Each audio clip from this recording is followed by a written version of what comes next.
एक भाई ने चैलेंज किया था कि चलो बताओ कि 1/∞ बराबर 0 होता है या अनडिफाइंड होता है।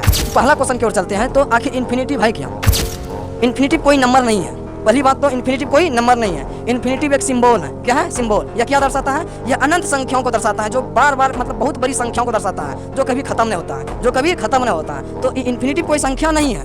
इन्फिनिटी कोई संख्या नहीं, यह एक सिंबल है। यह एक सिंबल है। यह एक ऐसा सिंबल है जो यह दर्शाता है कि कोई भी संख्या कितना बड़ा है या भी बड़ा होते जा रहा है, यह अनंत तक जाता है, मतलब इसका कोई भी सीमा नहीं है।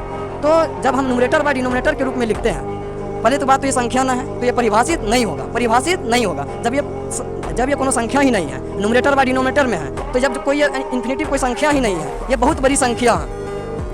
यह बहुत बड़ी संख्या मतलब इसका कोई अनंत ही नहीं है, मतलब कोई अंत ही नहीं है। जब इसका कोई अंत ही नहीं है, यह एक सिंबल है, तो ये भाग लगेगा, परिभाषित होगा। तो ये परिभाषित नहीं होगा। जब ये परिभाषित नहीं होगा तो हम इसको क्या लिखेंगे?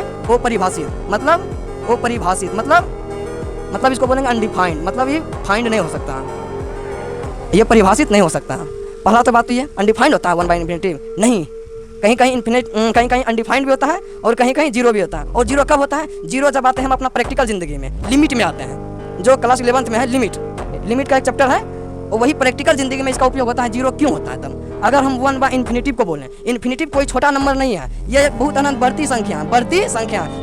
अगर यदि हम 2 से भाग करें, यदि अगर आपको हम बोलें कि आपके पास एक रोटी है, उसको 2 आदमियों में बांटना है तो आधा बढ़ जाएगा। अगर हम बोले 10 आदमियों में बांटना है तो 10 से भाग कर दीजिए। तो हम बोले ऐसा संख्या जो कभी खत्म ना हो, आदमी बढ़ाते जाएंगे, कभी भी खत्म ना होगा, मतलब इन्फिनिटी का मतलब कभी भी खत्म ना होगा। जब भी खत्म नहीं होगा और ये छोटा होते जाएगा, जब ये खत्म ही नहीं हो सकता, ये लगभग 0 के बराबर हो जाता है। ये प्रैक्टिकल जिंदगी में 0 के बराबर हो जाता है। क्या हो जाता है भैया? प्रैक्टिकल जिंदगी में 1/∞ ये इतना बड़ा नंबर है। अगर आप इससे भाग दीजिएगा तो प्रैक्टिकल जिंदगी में इसका मान 0 होगा। और हम क्लास 11th में पढ़ते हैं, लिमिट चैप्टर में पढ़ते हैं क्या? यदि अक्ष इन्फिनिटी की ओर बढ़ रहा है तो 1/x का मान क्या होगा? 0 का मान होगा। यही हमारा प्रैक्टिकल जिंदगी में उपयोग होता है।